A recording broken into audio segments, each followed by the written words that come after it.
قديش لازمني من نهار راحة بعد عملية الزراعة؟ فترة الراحة بعد عملية زراعة الشعر مهمة ياسر باش نخليو البصيلات يثبتوا et la cicatrisation elle se fait de façon naturelle.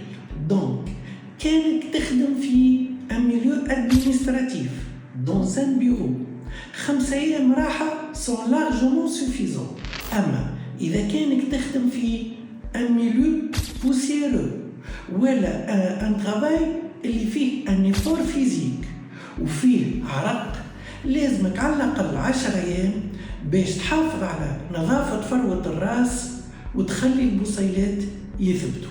شنو هما les interdits dans le premier mois بعد عملية الزراعة؟ Les interdits du premier mois هما 5. أول حاجة le port de casquette ou de chapeau ou de capuche il est interdit le premier mois. ثاني حاجة l'exposition prolongée au soleil وهذاك علاش المنصوح به إنه عملية زراعة الشعر ديما نعملوها يا في الخريف يا في الشتاء يا في الربيع. ثالث حاجة البحر ما البحر ماهوش باهي للبصيلات. رابع حاجة لا بيسين.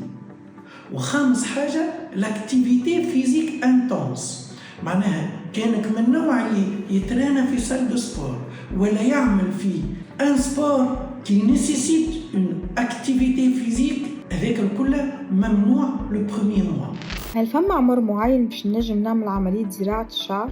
هو ما فماش عمر معين لعملية زراعة الشعر. أنا عشت حالات ناجحة دي باسيون كبار في العمر. المهم إنه المنطقة المانحة متاعك تكون جينيروس وكافية وقادرة تعطي العدد الكافي من البصيلات باش النتيجة تكون ناجحة وطبيعية وتدوم لسنين. وبالنسبة للباسيون جون يلزمنا نتأكدوا اللي لا شوت دو شوفو ماهيش مرحلة عابرة. Et la règle d'or c'est que la chute de cheveux يلزمها تكون stabilisée. هل انتفاخ الوجه بعد عملية الزراعة اوبليغاتوار ولا لا؟ انتفاخ الوجه بعد عملية زراعة الشعر وارد وباش نتجنبوه يلزمك تشرب en moyenne 2 à 3 litres d'eau par jour pendant la première semaine après une greffe باش السيروم فيه اللي قعد محصور في راسك يخرج اترافير لي فوا ناتوريل. وانتوما كان عندكم اسئله اخرى على زراعه الشعر خليوها لي في لي كومنتير ونجاوبكم عليهم في الفيديوهات الجايه.